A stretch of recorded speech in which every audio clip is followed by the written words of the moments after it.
the inequality marker into INTPA project cycle. So for now, there's complementary guidelines from the prospection to the formulation phase, taking into account the SSC Fiches and the action document. One of the objectives that we have is really to extend these complementary guidelines and to deal with the other phases of the INTPA project cycle, but it's an ongoing process. And these guidelines are available in the research page, and you can also find them in the capacity for dev group.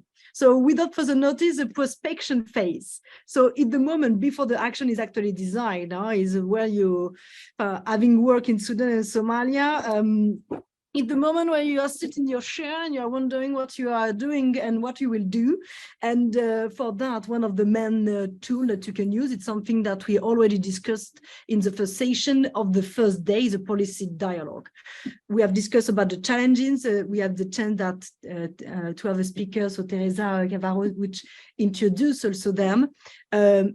Policy dialogue, especially regarding inequalities, is particularly challenging and difficult. Inequality is a political sensitive subject, and you're also talking with the government entities that could also represent this power elite, I would say. So indeed, it's challenging. And how could you overcome the challenges? I would suggest two main solutions, more or less. Is first to really use, and what was suggesting and during the first day, the priority that on which you are working. So not just come and introduce inequality on the front row, but to use a policy area, education and infrastructure, and through this door to introduce the importance of the inequality reduction as a cost-cutting issues. And the second point that second solution that you can think about is research. And something that we advise, because it's something that at the headquarters we implement with the research facility implementing by AFD. Before beginning with the policy dialogue, we thought that we will begin with research in order to better understand the drivers, the determinants of the inequality in a country. In order to do that, we have created we have created some dialogue with different entities, research centers, but also governments dedicated to labor, to social development, etc. So it was a neutral door in order to really enter in this complex and politically sensitive work. And after that, through this door, you can continue to push for this dialogue. So during the prospection phase, to push for inequality, policy dialogue could be a way. And beginning also to identify the bottom 40% and the disadvantaged groups is also a second action that you can do, and especially by conducting, as Christian has said this morning, to begin conducting the distribution impact assessment ex ante. After the prospection phase, we have the identification phase. So this phase, and you know it, serves the purpose of producing and validating the strategy steering committee. So the SSC Fiches, which represent the basic of our action, and which you will use in order to legitimize the action document. And the SSC Fiches has been recently updated 2 or 3 weeks ago by making direct reference to the inequality marker. And I will review now this fiche in order to show you first where is this reference, and also where you can implement the inequality marker throughout your fiche. And please, before that, just to tell you that do not hesitate also to include us, G4 unit, the inequality team, part of the country cooperation team. As you may know, the G4 unit is divided between 3 sections, working together, health, social protection, inequality. So please do not hesitate to reach out to them. And if you have a specific question regarding the I marker, to the inequality section. So the SSC Fiche, where could you find this concrete reference to the inequality marker? Here, in the contribution to targets. It has been so implemented 2 or 3 weeks ago. And just below the human rights, you will have now this reference to inequalities, and you will have to tick 0, 1, 2. But as Philip said, it's not just clicking. It's not just a box. It is not only here when you have to mention inequalities, and that's one that I would like to come back to the last slide. But inequality should be mentioned throughout your SSC Fiches, if possible, and if it is indeed one significant or principal objective of your action. So we would like to give you some concrete example where you can apply and when you can make a reference to inequality in the SSC Fiche. And again, you can find this slide in the complementary guideline that has been published in the research page, but also in capacity for dev. So the first reference that you can make before going to the action part, to the annex, it is in the political financial outlook and the financial overview. In the political financial outlook, you can just draft a sentence to illustrate that inequalities remain high and will negatively affected all the development goals. You can also mention the fact that fighting inequality, addressing inequality is key in order to ensure that all the development goals are reached.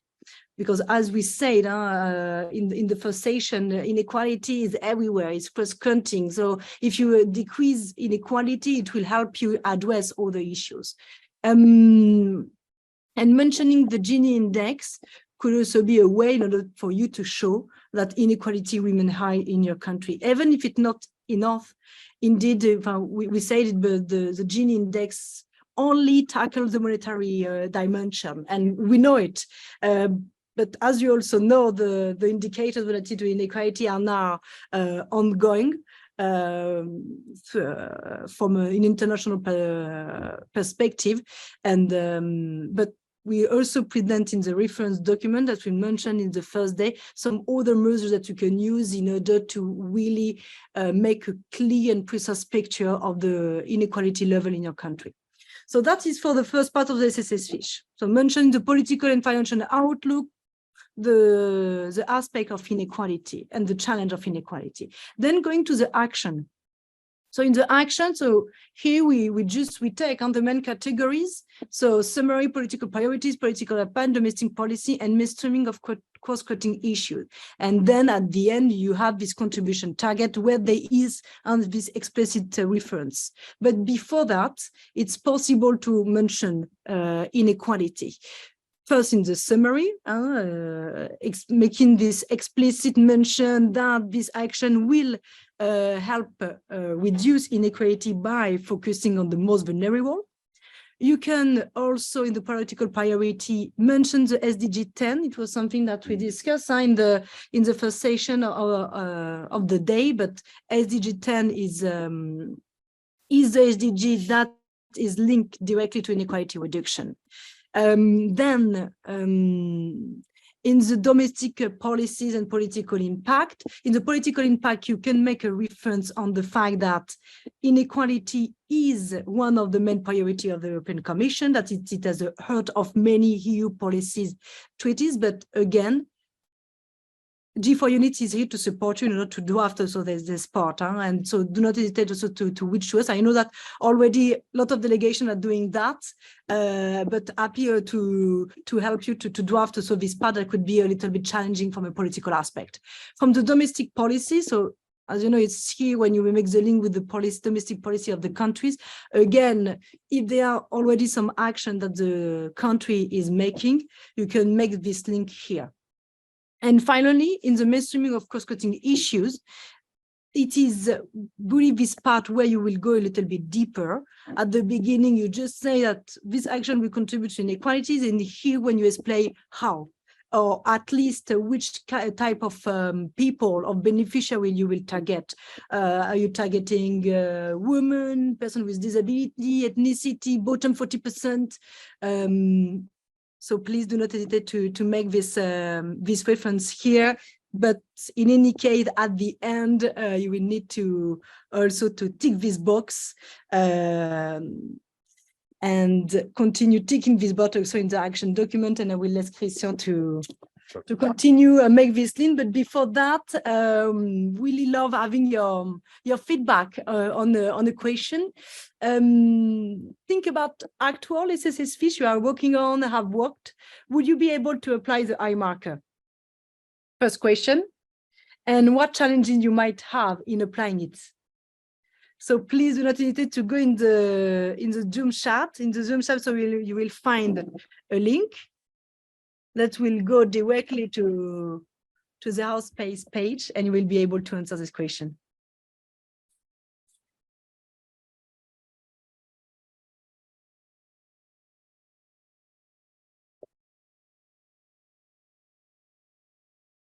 Please, colleague, we are using now a link that was given to you in a chat of the Zoom. If you click on the link, you should come to this page in the house space and be able to respond to the question. Good. But that's not the right. Yeah, yeah, but we need to have it here. No, man.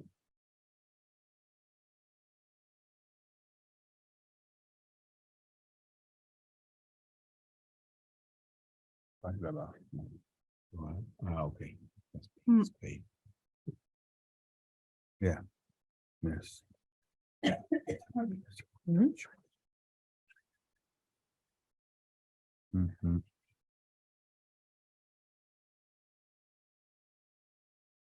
Please do take the time to respond to the survey. That's useful for G4 and for oriented how we can help you.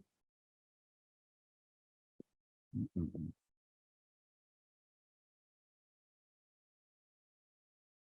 want to comment on that, Christian? Yeah, I mean, reassuring the fact that most of the participants say they can. A few said not sure. What is clearly logical is that it depends on the data that you have or you don't, because discussion can only be alimented through data. So that's, we know throughout the week that was the main point, and of course we have to work on it. If I understand well, the issue of priority and I mean, domestic policies and priority is more or less probably the same. So the fact that it depends on how the counterparts see that as a priority, or if it fits in his domestic policy. This is something that it's clearly related to that stage because it's dialogue issue, and see how we can eventually fit with their domestic agenda, that type of approach and the inequality reduction approach in the way that we, of course, define. We can then at the end from some Q&A go just take that for eventually the end, because we can try to, discuss a bit about how you can possibly, develop some arguments eventually for the priorities and the domestic policies. I mean, what type of probably angle you should use, it depends on where you are, because and for the data, I mean, we are working on it actually, and we try to, as I said, if you don't have data to demonstrate something, you can also think about doing a distributional impact assessment before. I know that the timing is quite short, but the advantage of the tool that we try to develop, they're very short in time to implement. That's what it's because I don't know who was talking about before, about randomized control trial. That's something super complicated.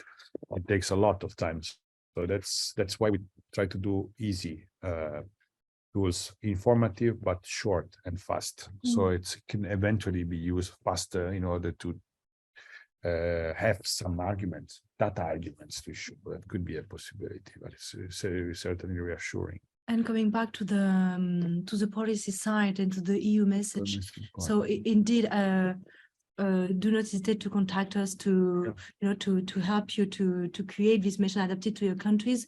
But in the slide of the first session, we'll be also able to find some keys already that could help you to draft a first draft. Yeah, I mean, to be honest, in order to create an argument in general, I mean, apart from some countries, you have enough. You have to spot the documentation. So we give you a list. If you look at the list of the data source that you can use, you find for most of the country, you at least have a basis to discuss that. But that's already a good start. But of course, in some cases, you maybe need to do something, in addition, and that could be produced and rolled in this way, but it could be possible. For the priorities, I think they deserve a bit of discussion at the end of, Or also to integrate a dedicated activity in your program that could also be dedicated to support national data center. Absolutely. Also, and there you will not be able to create some data for year 1, but you will be able to have some for year 2. So that could also be a solution that and transform your program from eMark 1 to eMark 2 in a way, because it can also be evolutionary, and it could be one of the activities that you think you might require to do it in order to focus on that. But it's a good result, I think. Strongly advised when you're doing voice dialogue and video support. Yes. Perfect. Let's move back to your presentation. Yes. I'm going to take over to just show about the action document first. Yes, action document. Well, once you have your SSC fiche, then you go to the real point, which is how you do an action document that have inequality reduction as significant or principal. Let's focus on that because we don't want to have an I0 action document. So as you said, during the formulation phase, we need to have, we just discussed, we need to have data analysis. Mathilde said it, but I really need to reiterate their support here and for helping you in doing that. And you have to really ask the support if you need, because that's the basis. So you construct your entire action document based on the analysis, if you do a good analysis or not, and you justify your action. Yeah, of course, you are very familiar with action document. Is always the little step. First step 1 is a synopsis. So you have your summary on the action, and you just need in that part to introduce the theme. If it is, of course, an eMark 2, it is the issue. If it is an eMark 1, is part of the issue. So you have different goals, amongst which there's inequality reduction. You could really, some type of sentence, even if generic, are fine, like inequality remain high, negatively affect economic growth, undermine social cohesion, etc., etc. Instability. Action can be undertaken to reduce inequality, notably in the area of. So it is about, the source.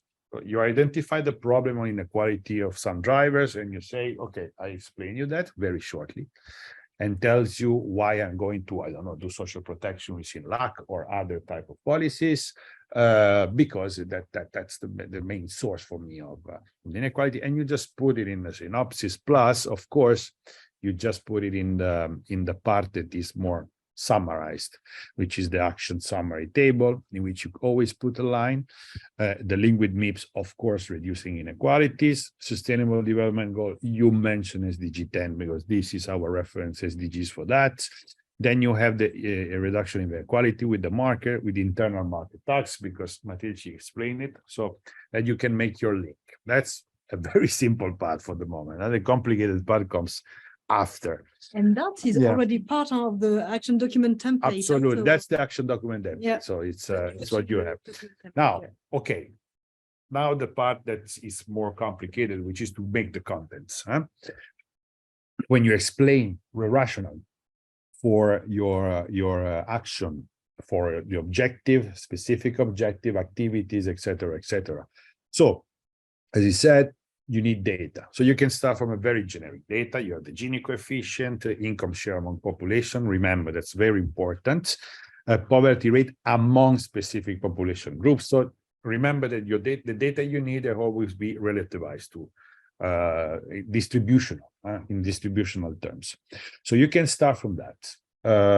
If you're lucky, very lucky, you have like a very good SDG10 reports there, or they do calculation of share of bottom 40, or this kind of thing, that you can put it there. But the idea is that's the situation. Inequalities are high, and I show you that with some data, very general data. That's the first step, like step 2, actually.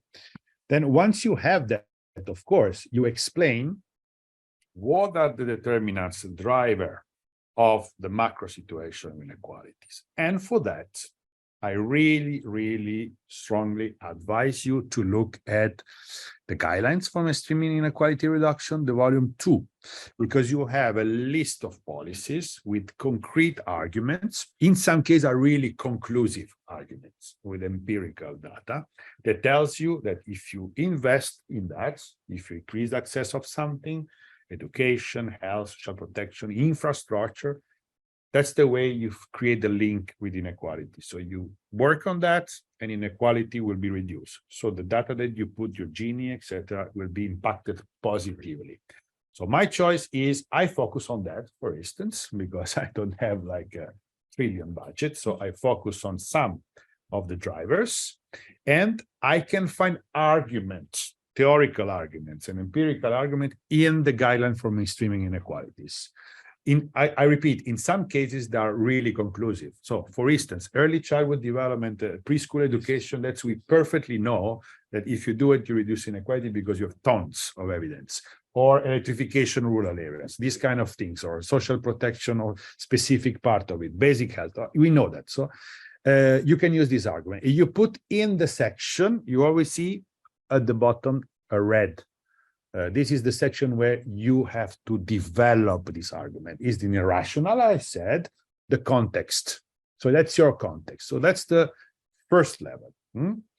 Step 4, you got it done. So, okay, that's the area I focus on, and I know that contribute to inequalities. Now, the problem is I have to understand what are the drivers of inequality within the area I have to focus on, because I demonstrate you that impact on the overall macro level of inequalities. Well, these sections, of course, go deeper, and it's really the core of your intervention. For that, you have to develop sort of problem analysis. You can also have a tree. I will show you a tree. Why? Maybe it's the same tree. Probably. Or maybe I will give you that. Okay. I have other things to say. Well, what we said before, give you an example, we have health, for instance, or education. Main problem is the driver of inequalities within that is, I don't know, lack of not enough number of schools or centers or training or whatever. So then you have to find data on that, which could be a bit more difficult.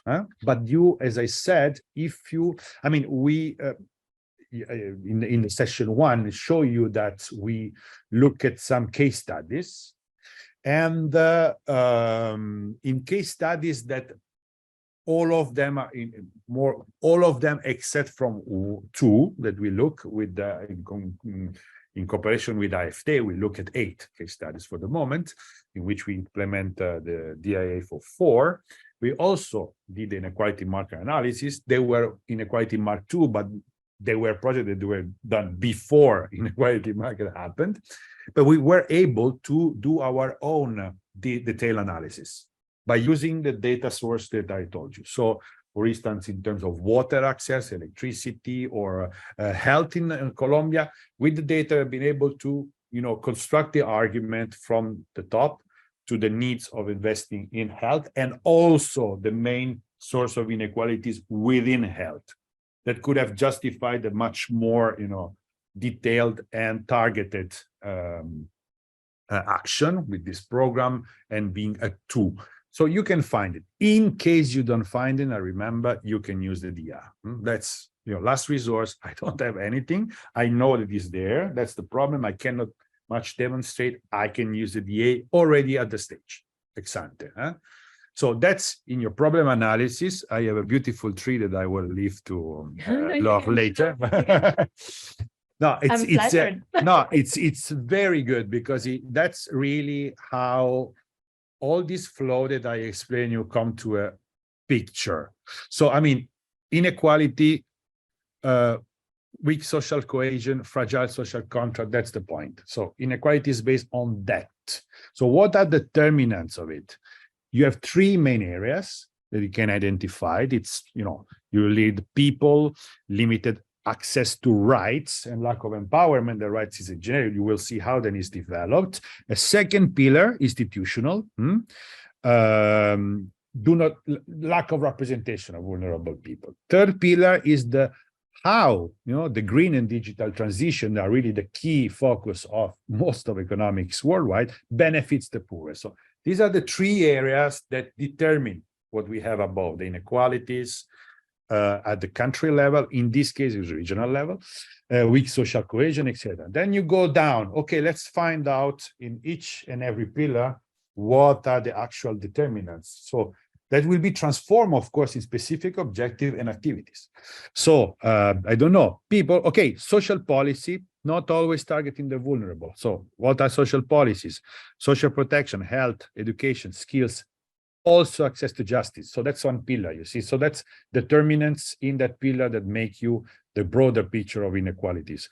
Then in terms of institutions, it goes to divided in two main, arms. One is regressive fiscal policies, and of course has an impact on the overall inequalities, but also the issue of participation and the trust in an institution, more institutional and power-based inequality. And of course, all the part of, as we said, digital and fair transition. So do we have policies involving private sector, civil society, etc., in that specific part, which is the main now economic focus, benefit the most vulnerable. So, and you go down and you go down and you go down, and you have basically your framework to dialogue and to plan. So that's the idea.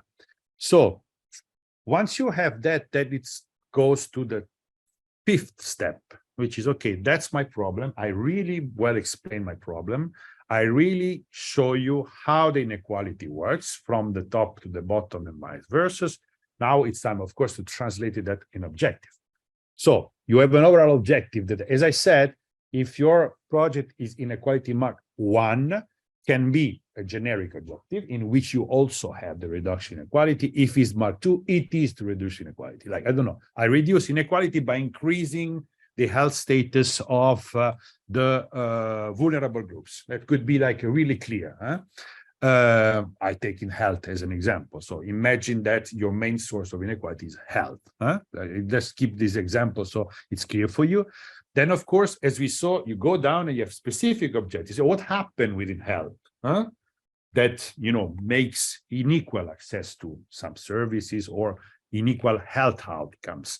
Well, then this is when you then define the specific objective. So I give you just one, because it could be more.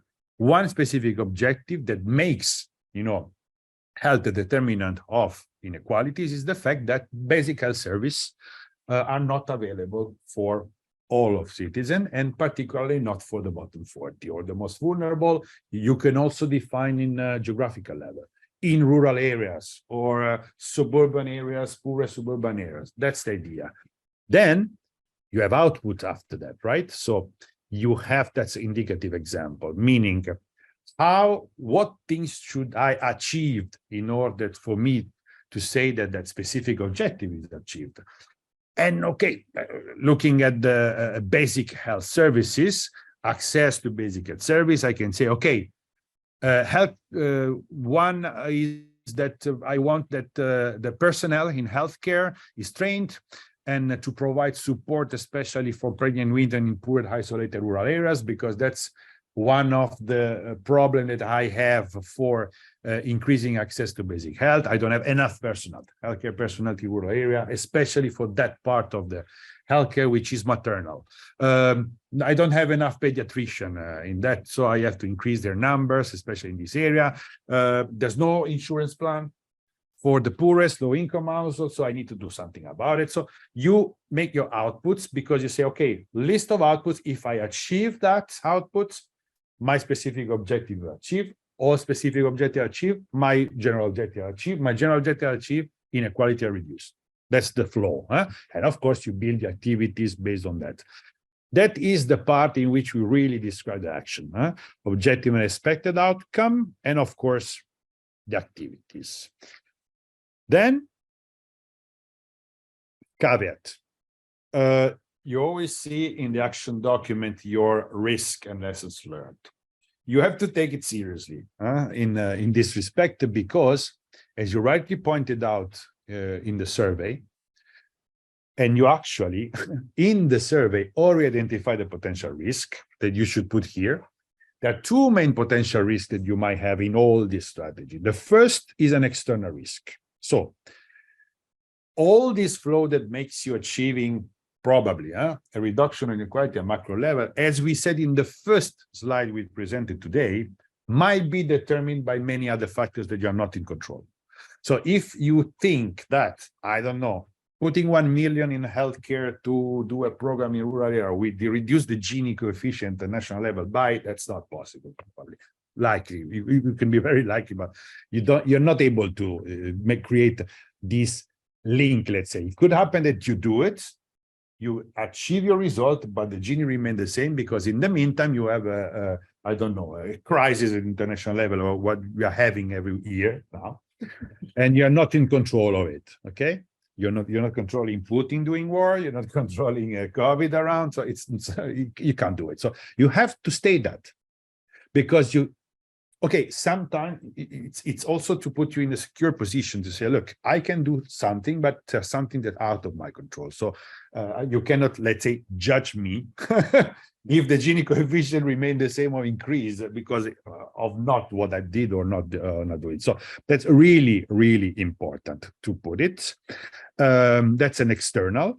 And of course, you can say also, look, I can also tell you something. I can conduct a distributional impact assessment in order to see whether there's a change in income, at least for the people I benefited. I cannot control everyone, but at least them. And therefore, I can adapt that, okay? So, okay, that's the Gini is the overall impact indicator, but I use another one to see whether my people that I work with have experienced an increase in their income or wealth, but income is better. An internal one, because the problem is data, as you rightly pointed out. Data could not be there. So how can I monitor in general what happens? It's very complicated. So I can have this beautiful tree with objective, but then I found out effectively that in order to really understand what happened and monitor the result and outputs, how many pediatricians are now after my intervention in rural areas? Well, I don't have data, official data. I have to produce mine. That's when the DIA can help you. But you have to put that in risks, because there are concrete risks that can jeopardize all the actions you are doing. You have other risks, but consider that as the main one. You rightly pointed out already during the comment on the SSS Fiche. Survey now, because I think that all the part of the action document is, if you follow that, it's more or less done. You're able to, from the SSS Fiche, then go into overall objective, specific with the rationale, data, risks as well. Then after, we will see what's going on, but it's going to be very straightforward in terms of creating indicator targets and monitoring, et cetera, et cetera. You probably now understand how does it work. So now think same as for the SSS Fiche. Think about action documents. You did plenty of action documents. You're going to do plenty of action documents, I think. So would you be able, same question as the SSS Fiche, to apply the marker in the way we explained to you, considering also all the caveats that we put on. So the data, external factors, et cetera, and the risk that you might have, and what, of course, challenge you might have in applying it, apart from what we already outlined. That's the same thing. We ask you to give us your feedback with the You can go to the chat, click on the link. Click on the chat, click on the link. yes. We're all getting to the survey again. And we hope that you're able to respond to this survey. Of course, we can also comment then live on the Q&A. So to have like to explain your judgments and the responses. Yeah, we see the. And there's also some comment in the chat. Right, chat. Problem analysis is right.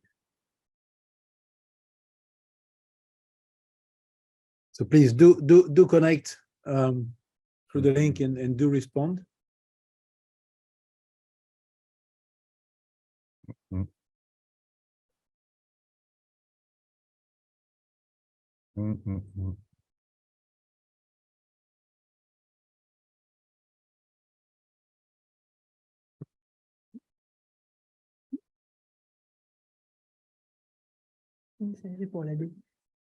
You're right.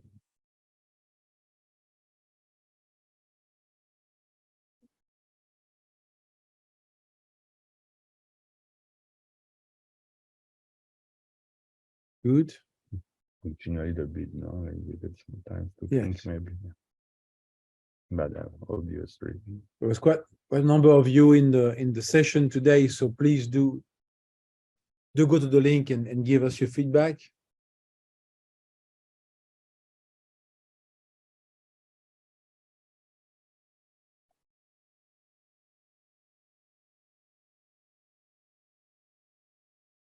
That's quite encouraging.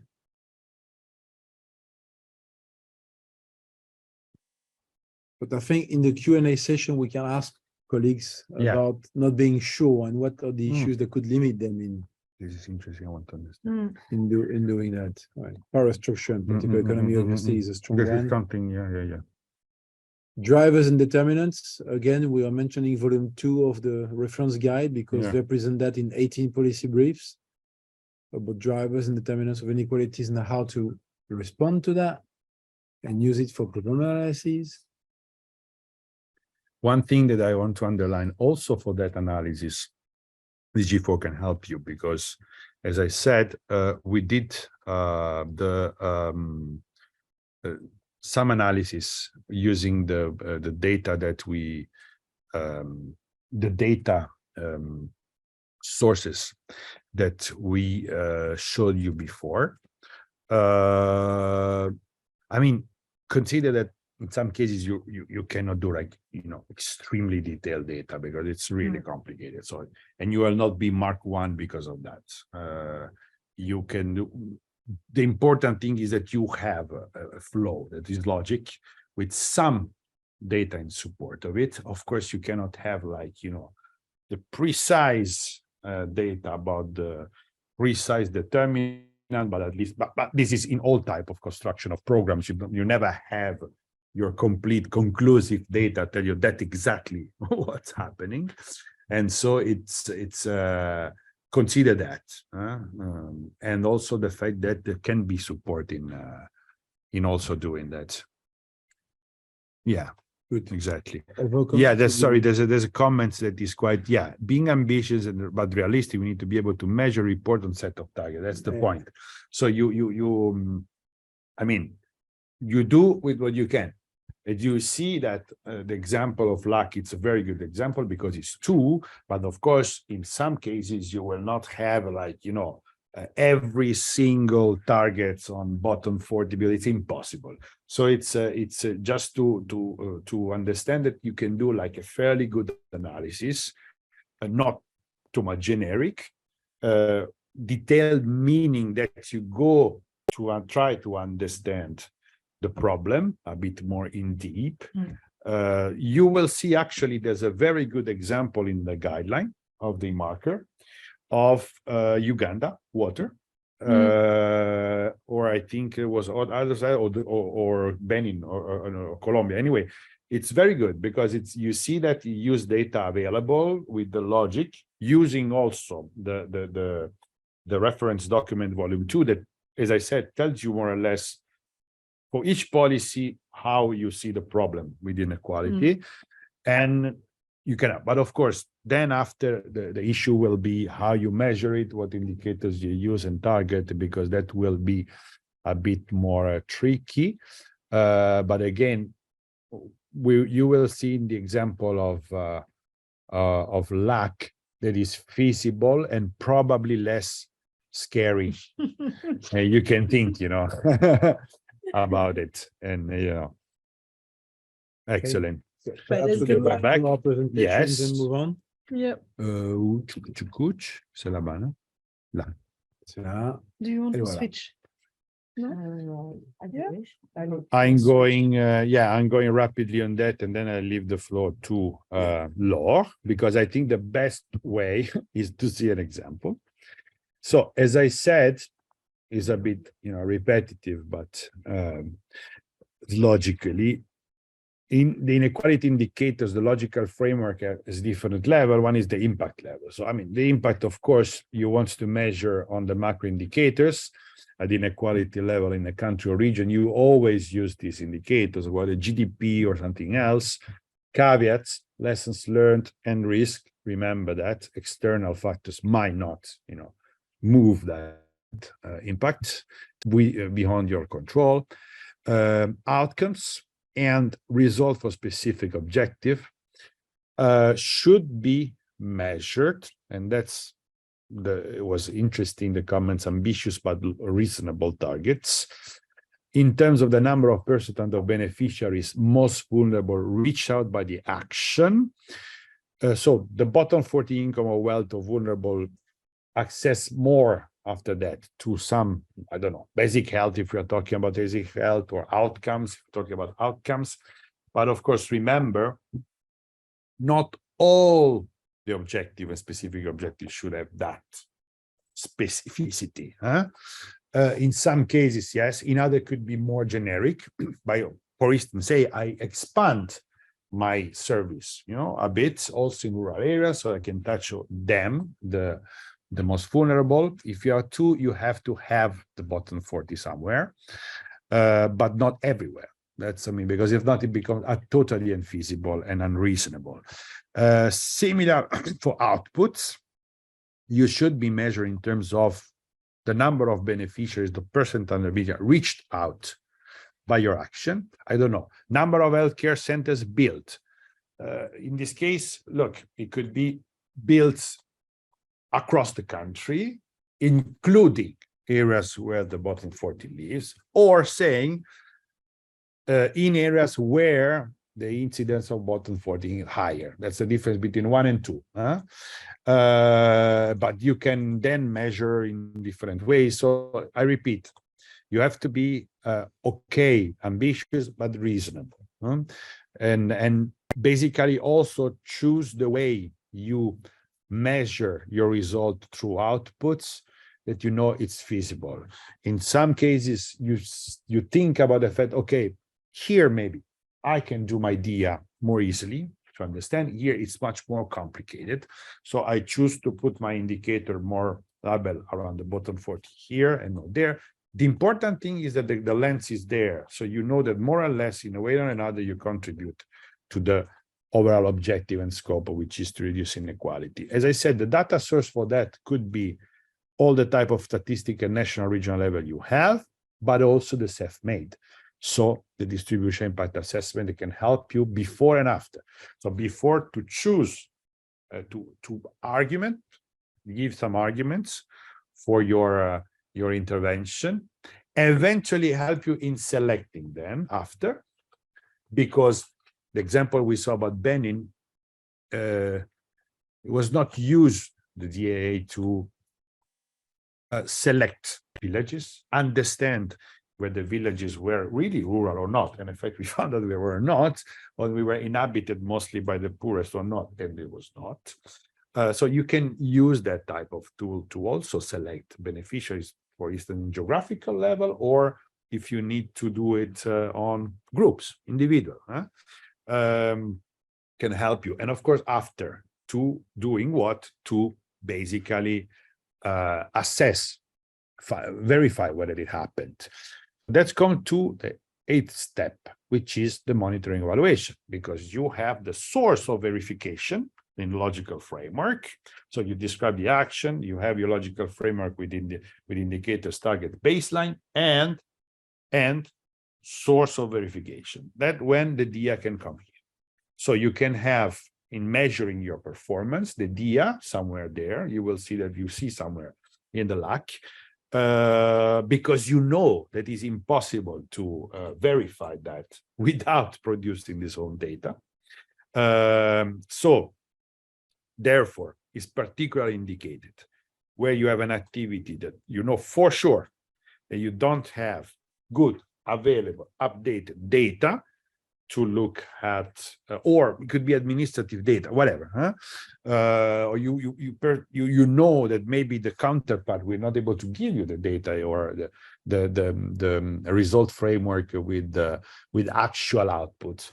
So you can self-produce. I repeat, it's easy to implement. It's just you need to provide to the unit the information and eventually a contact of a market survey company. That's it, and you will get the results that you need. Of course, then you have to, wherever you can, incorporate the DIA in the logical framework, in the source of verification. And you can, of course, in the specific section talking about monitoring and reporting, you can add a sentence like the DIA will be applied as data source whenever other source, national, regional, are not available, to monitor whether expected outputs, and you list in your logical framework, or also an outcome, if you want, after, have to a larger extent benefiting the bottom poorest 40, income or wealth. We are working on income as well, as I told you, or social economic disadvantage group, or intersectionalities. You had women, children, people with disability, etc., etc. Said you can also add that the DIA can be also performed at the start of implementation phase, not only, you know, to justify your action, but also before you start implementation, when you said, I want to, for instance, building this, giving access to this to the poorest in the rural area. Well, I need to select where to do it. I use the DIA to make a good selection, to go precisely on where the bottom 40 are more represented, are more present. And you can use to unveil the intersectionalities, as I said, and characteristics of the people, why they don't access to this. So it can help me when I implement it like, let's say, right. So to benefit to a larger extent, the most vulnerable. Of course, in the same vein, you can put something similar in the evaluation section in the documents, in which, of course, you can say exactly the same thing, that you can apply it. The logic is exactly the same. There's no other data. I'm going to use it to evaluate what happened ex post. So whether effectively I target to a larger extent the bottom 40. And as we said, we can also add questions to see whether your income changed thanks on that, to see the verticality, etc., etc. So that's how you put it in the intervention logic. Let's see again, same question, but we go a bit faster, so we give time to Laure to show the example. Same question, can you use that, do you think, the marker in this way in the intervention logic? What difficulties you might have? It is where? Here. Voila. Yeah. So again, try to, the link is in the chat of the Zoom, and then we would like to really get your views. Sorry. This is the more tricky part, probably, because it's not easy to straightly implement the marker. You see probably example on that. Totally understand. And this is also about the work that was mentioned this morning by Yeah. Mathilde. Yeah. With G4, working with other units in reviewing their sector intervention logics and providing updated ones to integrate inequality reduction. Yeah. So you have guidance for that coming up, and also reviewing the list of indicators to work with, so that you can use also updated indicators that integrate this inequality reduction perspective. So that's coming up.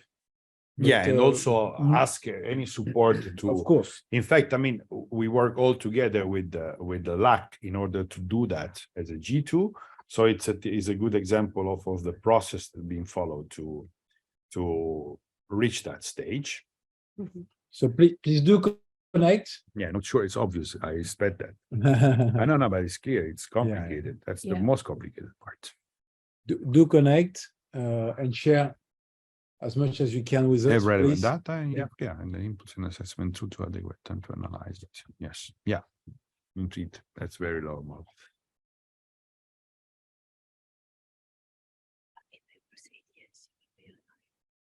It's true, of course. No, c'est vrai.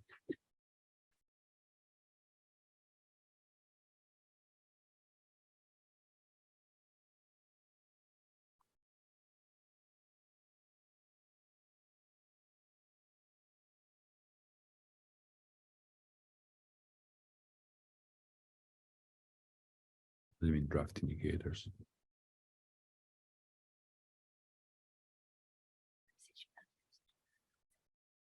Ah ouais, ok.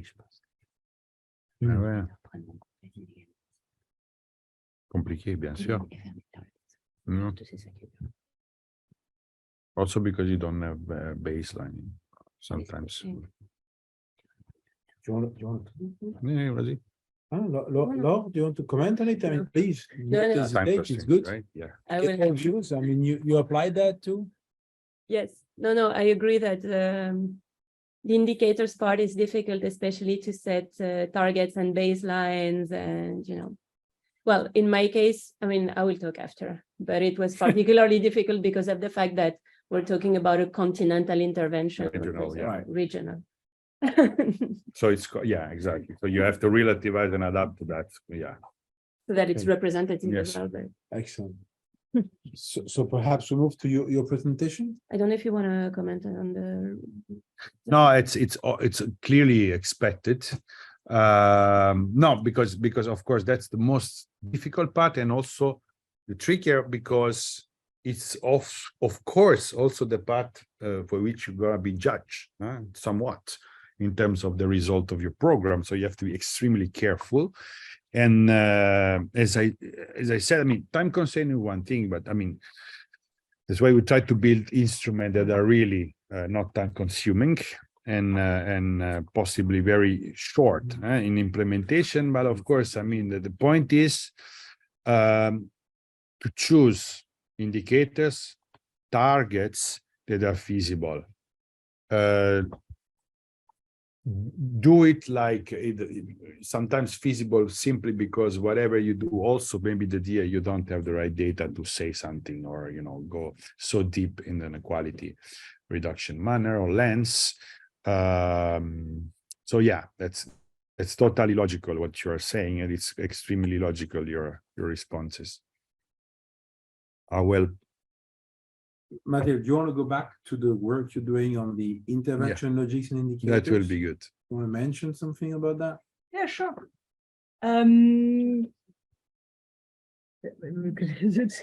Switch again so that you can also see me, but so indeed currently we are doing a study on indicators. It's a profitability study in the sense that we are only working with two sectors, education and social protection, with the objective after to build a methodology so that it could be easier for the sector to mainstream inequality throughout the indicators. So really the objective is to adapt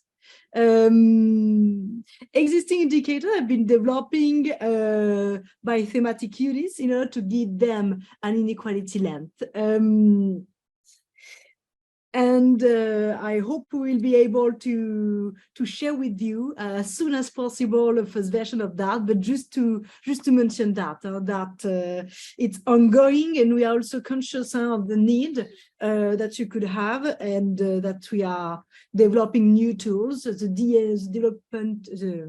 DIA focusing on income, but also work on indicators.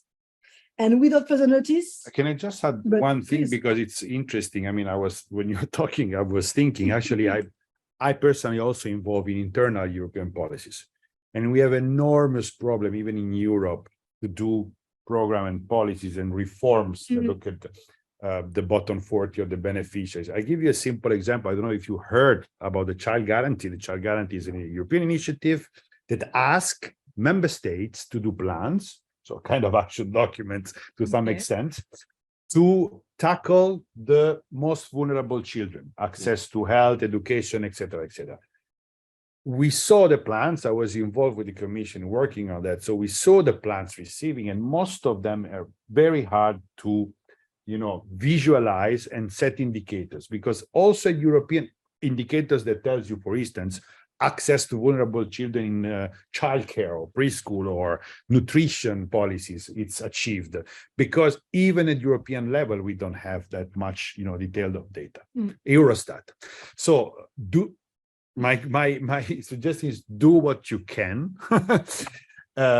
In some area you can really do it and use the DIA, in other maybe not, but does not mean that your program cannot become any two. Absolutely not, because it's one at least it should be. For the rest, it could be more general, in the sense not generic, but it could be more general and less on the bottom 40 specifically. As we said, one only should be on saying bottom 40, and that does not mean that you don't have an impact anywhere in equality. It's just that you have to focus on doing this to have your problem clear. I mean, you make a very good point, and in addition to indicators, traditional impact assessment, so we also providing, we try to some support to colleagues, especially drafting the action document. And so without further notice, I would like to give the floor to Laure for a concrete, practical example. Right. And great example too. Okay, I've got you. I've got yours here if you want. Yes. It may be slightly easier. Okay. You want it like this better? Here, like this is fine. Hello, everyone. Good morning, good afternoon. So yes, thank you, Mathilde. Thank you, Jérôme. Thank you, Christian. I am here to give you a concrete example of an action document that has been drafted with the intention of having an inequality marker level 2. Because as colleague explained, they are screening all the existing action documents. In this case, the action document didn't exist yet, so we really drafted it with this in mind. So first, I will give you a few elements of context. So as you may know, Latin America and the Caribbean is one of the continents with the highest level of inequalities. This is just a couple of graphs to illustrate this point. There were very successful social policies and progress in the past 10 years. But a lot of inequalities remain, and they've been exacerbated by the non-conducive global context that has been mentioned several times. Exactly, not in our responsibility, but still a very big impact. So before I get concretely into the action document, so addressing inequalities has been at the heart of the partnership between Latin America and the Caribbean and the European Union for a very long time. You may have heard of our flagship program, Eurosocial, to address inequalities and promote social cohesion that has gone on for 15 years. Eurosocial Plus, the last phase, ended at the end of last year. So what I am going to tell you about is what comes next. So in the regional multi-annual indicative program for 2021-2027 for the region, we have a priority area dedicated to promoting social cohesion and addressing inequalities. So and to meet, this priority of the MIP, we have been working with member states, with a number of member states, namely France, Italy, Spain, Sweden, Luxembourg, but also Germany, on a Team Europe initiative, which is an equality flagship. Philip mentioned you all mentioned the equality flagships during this week. So it's one of them. It's a regional equality flagship. And this regional program that I am going to tell you about will be a core element of core contribution to this Team Europe initiative. Last element of context that I want to give is that this year in July, we will have, for the first time since 2015, a summit between the EU and CELAC, which is the community of states from Latin America and the Caribbean.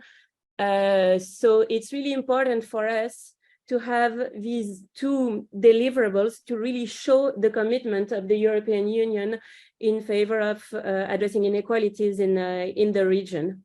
And Philip mentioned it earlier, that we have to seize these high-level opportunities also to mention inequalities linked to the global gateway, and not forget this aspect of the global gateway, because we tend to speak about infrastructure, etc., but inequalities is at the center of everything that we do, especially in LAC. So now I get into the document. So the ambition of this program is to strengthen the position of the European Union and the Team Europe as a partner of reference in addressing inequalities and promoting social cohesion in Latin America and the Caribbean.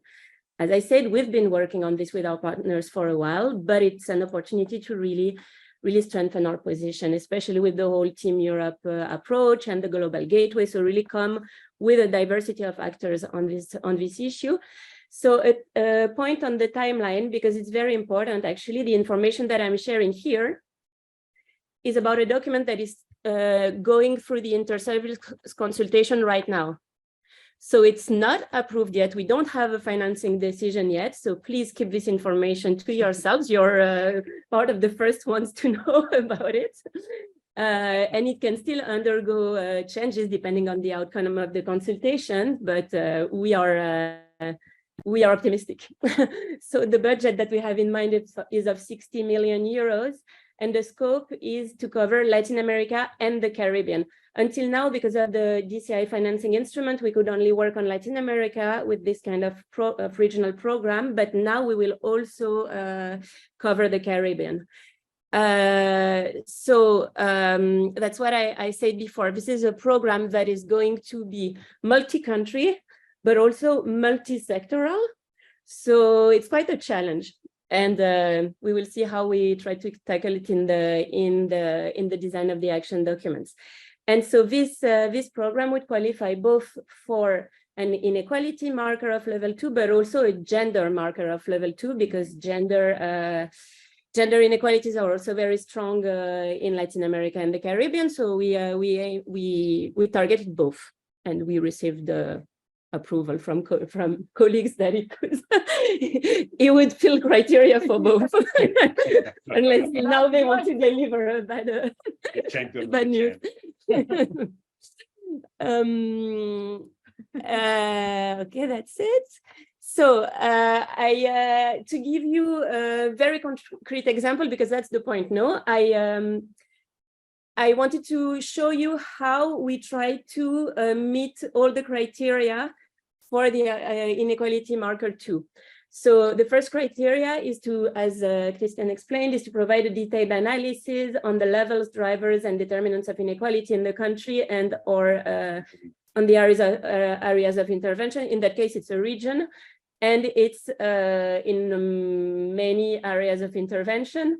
So here you can have an example. So I just extracted parts of the action document, but of course, inequalities are streamlined through the whole document. I was not going to copy the whole document in the PowerPoint. It's Friday. Because you cannot. I cannot, and it's Friday afternoon after all. But it's just to give you examples. So so the kind of data that we used. And the link that we made with the determinants and like the access to services, etc. You have seen the problem tree before, so you have a little bit of an idea of what we had in mind. Here is, so that was in the context section, the slide that I showed before, and this is still the context. So you can see that we try to insist on the intersectional nature of inequalities, and we mentioned the social services that are linked to these inequalities in the region. So actually, I really appreciated this week, because the thematic sessions were actually almost all of them were useful for this action document. Because if you really want to work on inequalities in a broad sense, you really have to work on all of them. And so, yeah, we want to work both on vertical and horizontal inequalities. Then, sorry, in the problem analysis, again, we make the link with inequalities. Really like explicitly the main drivers in the region, and we try to analyze them. And we make a specific mention of the bottom 40%. Income households, but as was said by Christian before, there is also this aspect of intersectionality. So in our case, we pay specific attention to also women and youth, because youth is very important in LAC, but I think in all our cooperation anyways, everywhere in all continents. But also, migrants, displaced persons, disabled people. So it was a bit, it's always a tough decision to make whether you want to enter into a list of potentially disadvantaged groups or not. But okay, we tried to find the middle way. This is the problem tree that you saw before. So thank you. For showing it. It's better now than you. So Christian already explained it. This is the approach that we took, and that is really the thinking. There was something that was said during this week that I think is absolutely true, and I think you said it, Mathilde. When you prepare a document like this, you really have to have inequalities in mind all the time to do all the thinking. Yeah. When we were brainstorming, we were always having this in mind, and we built this structure that led us to our logical framework, a logic of intervention. And according to the comments of colleagues in the chat, this visual representation is very useful. Well, so... we're happy.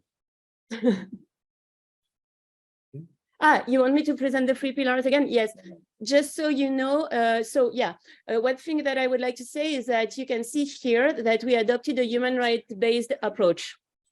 So on the left side, you see the pillar focused on the rights holders, so the people, and the question of access to right and empowerment. Then the central pillar is focused on the duty bearers, the institutions, and there we address the part of participatory design of public policies, transparency, all of this, and the crucial aspects of taxation, domestic revenue mobilization, etc. And then on the third pillar, we put the emphasis on the green and the digital transition. So also very useful thematic session. Thank you very much. And to make sure that because it's really important, and we would like this to be a key message also we were talking about policy dialogue before, that the green and the digital transition must be fair. Yeah, we want a triple transition. We don't want only a double transition. But Lauren, indeed, I mean, if you go back to the comments you just made about this week and what we've covered this week, in this regional approach you're having for Latin America and the Caribbean, we find most of the issues, sessions, cross-references between policy brief and sectors that we discussed or have been referenced into the guidance published by INPA. So I think that's interesting as a recap as well. to have this supplementary. And the guidance were extremely useful, but I'll come to that after. Then second criteria, that the general objective is set to reduce inequalities.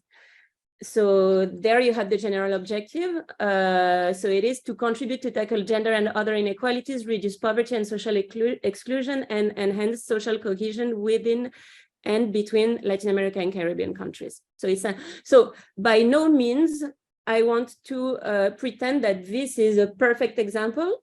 This was very much learning by doing experience, I think, among all of us, but we did our best, and hopefully it can be useful for you colleagues as an inspiration for your work. I just want to be clear about that.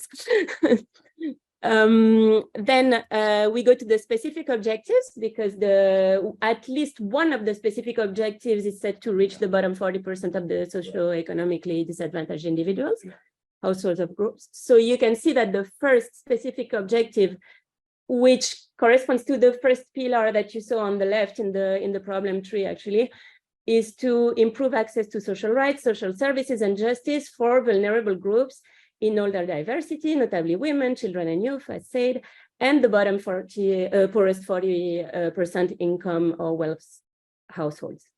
And then the second specific objective, which corresponds to the central pillar on institutions, also mentions specifically the bottom poorest 40%. So to have more inclusive, accountable, and transparent public institutions that promote equality-driven and gender-responsive public finance models, to reinforce social policies and protection systems with specific, okay. We know that we made specific objectives that are quite long, but it was important for us because it was a way of really showing that we wanted to address and meet the criteria for the marker. And then the first specific objective does not mention specifically the bottom 40%, but I mean, the philosophy is still the same. Let's say that it's broader. And as was said, we don't need to have the 3 specific objectives focusing on them anyways. Then on the indicators, so we need to have indicators with targets set for directly measuring the effect of the intervention on the bottom 40%. I'm not gonna show you all the indicators. There is one remark that I want to make, is that these indicators that we used for this action document are very general, because they are also linked to the indicators that were put in the regional multi-annual indicative program, and they will be refined at the moment of contracting. So, well, you know how it is, no? So here you have the example for the impact, and after, so we mentioned the Gini coefficient, etc. In our case, as I said before, it's quite a challenge to get the data and to also reach, but this we'll talk about it when we talk about the DIA. But here you can see, here I gave you another example, for example, at the level of output, the output 2 relating to outcome 3. So policy measures, initiatives, and investments are developed to create inclusive opportunities for fair and green digital transitions, particularly for women, youth, and vulnerable groups. I like this one because it makes a link with the Global Gateway Investment Agenda, I think, and I know that it's something that everyone is interested in, no? So through this, we hope that we can make a link with also working with private sector, development bank, etc. And I put this one because in the sources of data at the bottom of the slide, you can see that here we mentioned that we would use the distributional impact assessment methodology on selected programs.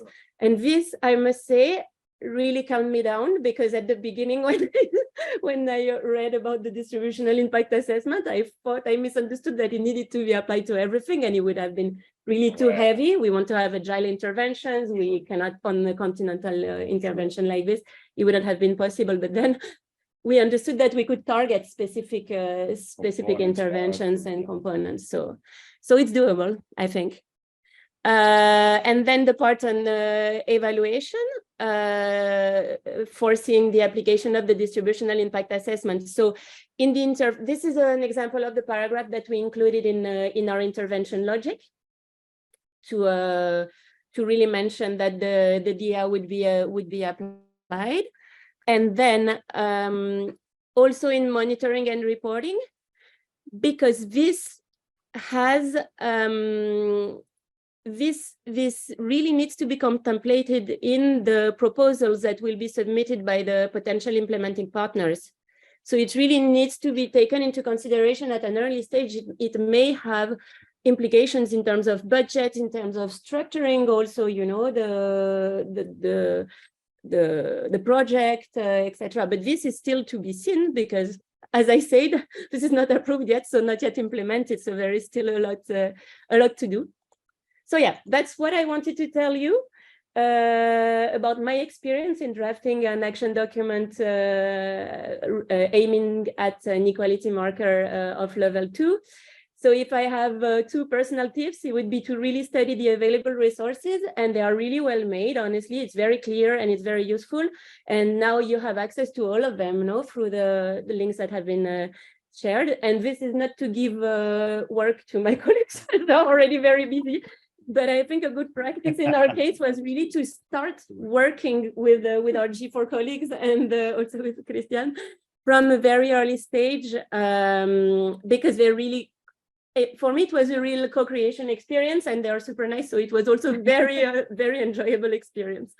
So now the challenge is going to be, what I didn't show also is that we included the 2 risks that you mentioned. And this also, it's really a way of making you feel better about what you may or not be able to control, you know. So it's really good, I think, to include these 2 risks, internal and external, linked to the application of the distributional impact assessment. So yeah, I hope this has been useful somehow. And now, I mean, the tricky part will start, you know, with the implementation and how we really make this happen. Thank you so much, Thank Flora. you. Thank you so much, Laure. So interesting. If I'm correct, right now we are moving now to a Q&A session. Yeah, the last one. So if you have any question you would like to raise, So perhaps we'll go back us, to but also to Laure, please do not There is one. hesitate. So there's already a question here from Mariana. Yes. Please, colleagues, same request as before. Do put on your cameras so that we all together, we see each other. Thank you. Yes, so thank you for giving the opportunity to ask question. I think this is a wonderful, good project. I'm really, really pleased to see how inequality has been put in the heart of this program. It's really very applaudable program. I have a question to you, and it's in relation to your mark, because you said that you were hesitating how much to include or describe the vulnerable group in your action. So I am a disability focal point, so I am really keen on knowing how much disability is included there, and noting that 16% of world population has a disability, applies to Latin America as well. So you cannot leave them out. And if you don't specify them, you don't specify what the vulnerable group is, because it's a massive group of people, then you are almost certainly leaving some groups out. So what are the specificities that you are taking on board as regards to people with disabilities? Obviously, the slides that you showed do not tell everything, so would be very happy to hear about that, because I think it's really important aspect in inequality marker as a whole as well.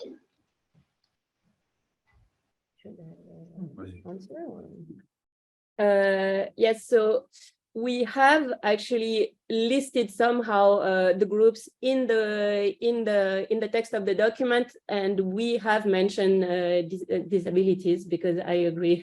We agree with you. It's important that they are there, because, I mean, the risk, I think personally, that the risk with starting a list is that you may always forget someone, but at the same time, if you don't name some groups, then they become invisible. So it's a tricky balance to strike. What we decided to do was not to get into a list at the level of the objectives formulation. We only mentioned women and youth because it's really because we will have really dedicated action. It's really at the level of political priority with the region, etc. But we do mention disabled groups, and for example, in specific activities, in the section dedicated to mainstreaming, of course, and in the analysis in the document, we do. Okay, and in indicators as well somehow. Indicators are very general at this stage, but as I said, they will be refined when we contract. Can I add something? I mean, I totally agree with Laure on the issue of naming, because I mean, as I said, we analyze a number of programs, and we have the same problem with to define vulnerability in economic terms. I mean, when you use the term poor, it's very broad, it's very general.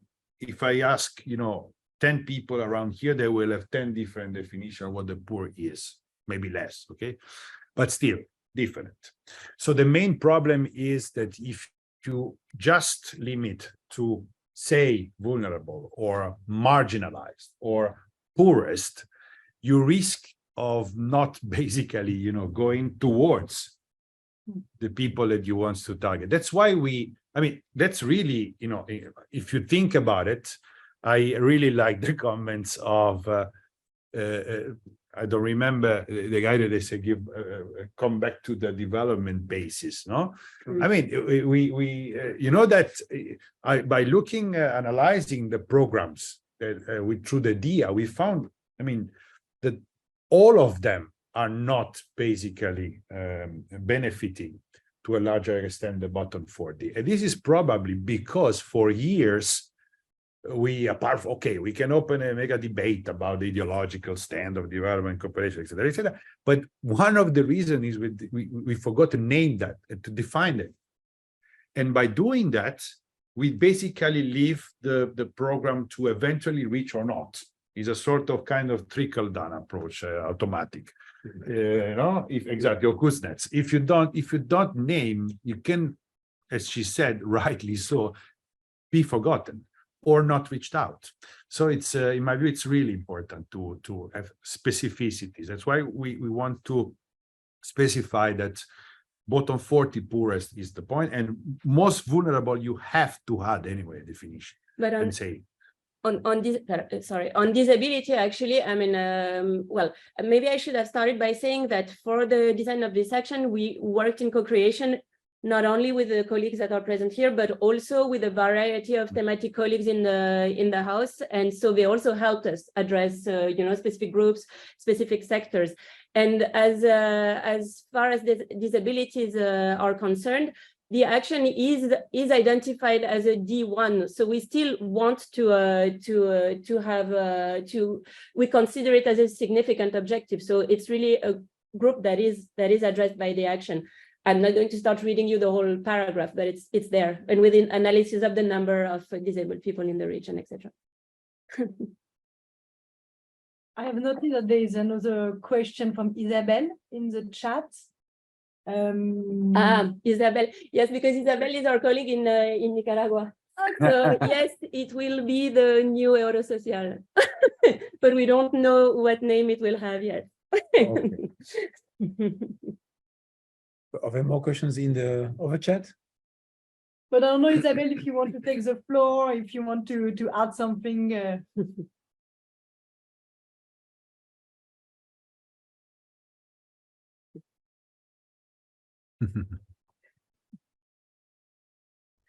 So it's a popular program. Yeah, another question for you, Laure. They're putting out the budget and the number of countries that you will also target. Yes, it's challenges, but it's I'm going to make some publicity now. Our cooperation with Latin America and the Caribbean is, first of all, we have a very reduced budget compared to regions like Africa, etc. So we really have to make a lot with limited resources, and we are starting to be a little bit used to it. So this kind of program will probably have several components when it comes to implementation, but its main components will probably be through technical assistance to targeted demands expressed by partner countries in Latin America and the Caribbean. And this is a kind of support that, as you know, is not very costly at the end of the day. So we're still hoping to achieve a lot with 60 million. So actually, it would be fair to say it's technical assistance in the sense of capacity development, dialogue, supporting existing institutions Yes. in analyzing, reviewing the policies and the policy instruments they want to use. And creating new instruments, or also policies. promoting. I mean, one of the bases of the methodological approach that we have is really to promote the exchanges of experiences and good practices from the EU to Latin America and the Caribbean with the Team Europe spirit, but also among Latin American and Caribbean countries. It works really well because it's a very diverse region with countries that are also really able to position themselves as providers of expertise to other countries of the region. So we also encourage this kind of thing. Thank you. Other questions? Yeah, I think there is a question in the chat, a very interesting one. And very difficult one. How do you reconcile the neoliberalist approach with the reduction in inequalities? I think we're going to stay here until tomorrow. No? The philosophical debate. Yeah, I wanted to say that I have a background in economics, study economics, development economics, social economics, but also philosophy, political philosophy and moral philosophy. And I think that was also one of my one question of one of the essays that we have to work. So I think we can spend more or less about 4 or 5 hours on this question, and it's a ideological debate. First, what is neoliberalism? What does it mean? What is behind that? And after that, how do you reconcile with inequalities? I think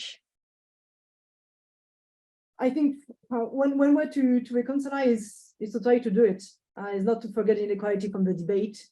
Is always to push it again and again, and to try to approach this subject of the cross-cutting issues.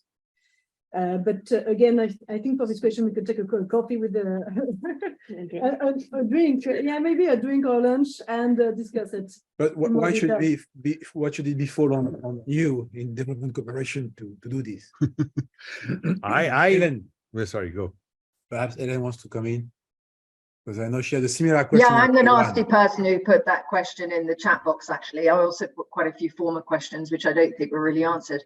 I think when we're talking about consistency, and I've followed this course very, very religiously since Monday, so I understand intersectionality, multidimensionality, and of course, I'm based in Latin America, I'm based in Paraguay, and we know that economic development does not translate into better social justice nor better well-being.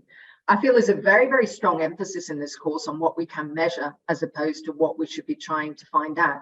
Now, obviously, if you're coming in from an economic perspective, you want to look at data, you want to look at what's available. And I think you've all mentioned that we have to be realistic as well. And I agree with you in that. But my colleague, who's also with me today, Vera Valente, we've been sort of exchanging bilaterally. And we find that the issue of the political economy has a huge influence on the outcomes, particularly in relation to inequalities. And I think this is reflected in many, many countries in Latin America. So there we need to go into much more difficult terrain. And we are talking about historical legacies, whether that's related to colonialism or post-colonialism. We're also talking about power structures. Because at the end of the day, even if you reach a more desirable income distribution in terms of equality, most of the persistent inequalities or inequities are actually brought on by power structures and the political elite. And obviously, there are very few minorities or vulnerable people who are in any way represented in the political elite. So then we come back to the issue of policy dialogue. So for me, having policy dialogue in the mixture is key. And I mentioned neoliberalism because, let's be honest, we're very much pushing that agenda, the agenda for economic growth. And I know that over time, many of the Bretton Woods institutions, together with the international organizations, are realizing that this is not enough. or that even where the It is not at neoliberalist approach is taken, you do need to have mitigating measures, at least in the initial period, which is demonstrated again in the Kuznets curve. So I just threw that in, to be honest, to be a little bit provocative.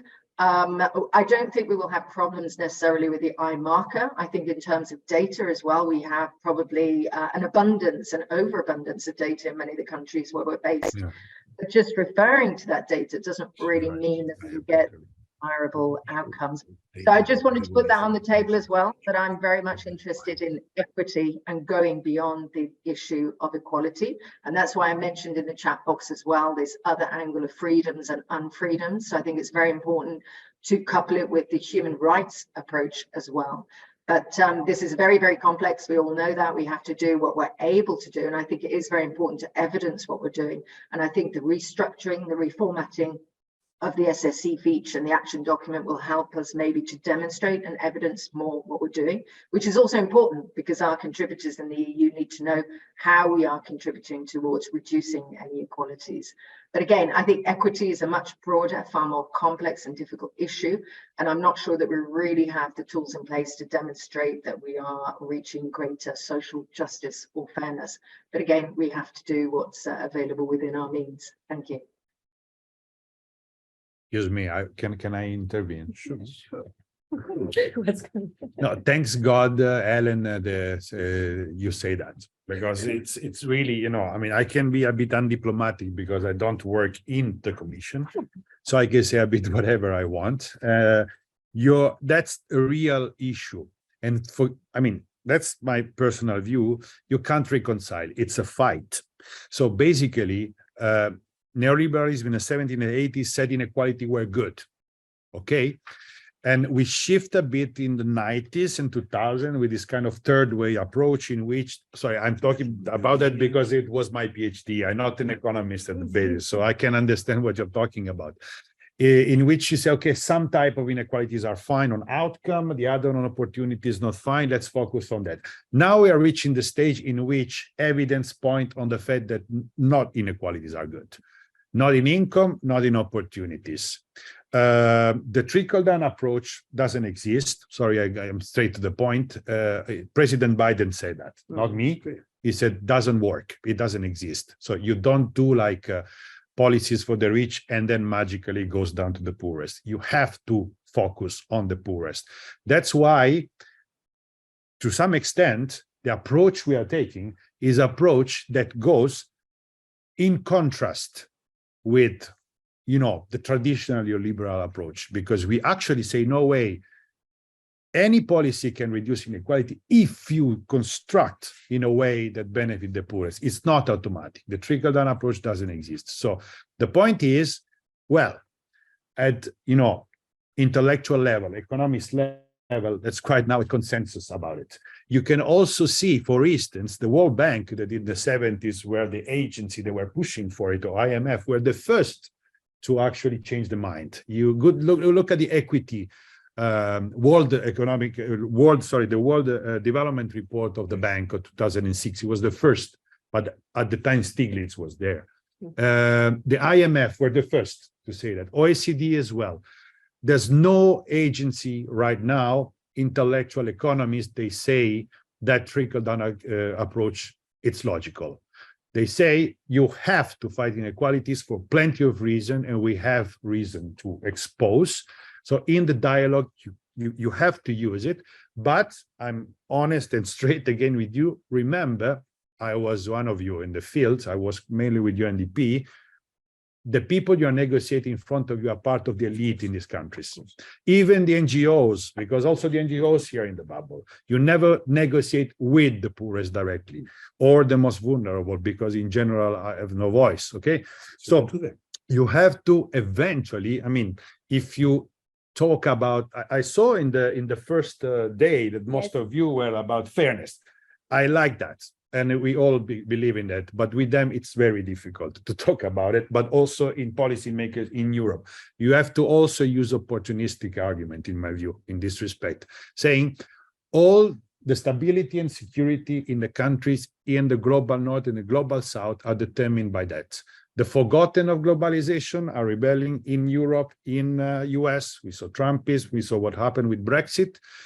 In Africa, in many regions, if the fact that there are areas that are forgotten by developments and by the share of prosperity, and therefore is there where conflict, harm, where rebellion groups find their terrain. So if you want to preserve stability also, you know, of your position, you have to share more, and you have to provide to them, to the forgotten of your country, the regions, the territory, etc., etc. It's a matter of security and survival to some extent. So in my view, we should put these arguments on the table. And let me be clear, to be honest, I don't know if somebody realized, but the work we are doing, it's basically saying that to some extent, neoliberals is dead. It doesn't work any longer, and you know, it's nobody's now believing on that. So you don't, you know, develop and create GDP and that's it, and it's automatically benefit the poorest. That's not happening. That's why the marker conceived this way give you, you know, another view of what we are doing. Maybe I don't know if it was, yeah, but you know, really, Helen, I thank you so much for the question, because it's really, really important what you're talking about. Thanks.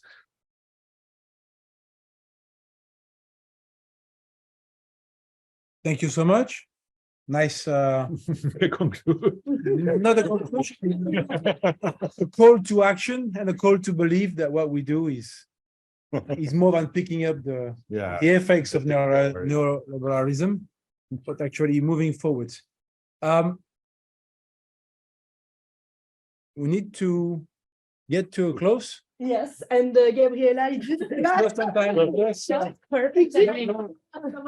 let's make a seat for Gabriela. Let's No, everyone gets their seat together. Okay, excellent. It's a perfect timing. Thanks a lot. So yeah, I don't have to look at any camera, right? It's just I'm there, You're right? Or It's here. It's okay. always here. confused a little bit. This is not here. It's there. Okay, It's okay. excellent, excellent. So Everyone hi see. everyone, and great to see all of you. And after this this week, and really I admire your commitment. Friday afternoon, right after the full week of inequality weekend, I would certainly like to thank everyone for their interventions, for their participation, also for the organization for this week. And I'm looking at the colleagues around me, and of course I'm in particular Mathilde, but also the other colleagues. Really, thank you very much. I hope that you enjoyed this week. I think I don't need to emphasize the importance of the subject of inequalities in today's context. And we all know that inequalities is a complex issue. It is multidimensional. It affects, you know, everyone around all people all around the world, regardless of their race, gender, or socioeconomic status. And certainly, we need to do more to address them. And what we are trying to do in G4 is really to bring basically all of you together, because you bring different perspectives, and this is what we try to achieve with this week, to really show the multidimensional nature of inequalities and really try to see how best we can address them together.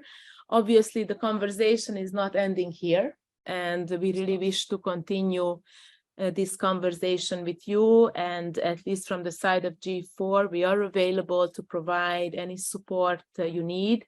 And please also, as I said in the introduction, also feed us anytime with ideas. Also, if you come across any new research, anything which can be certainly valuable, and also do not hesitate to really contact us.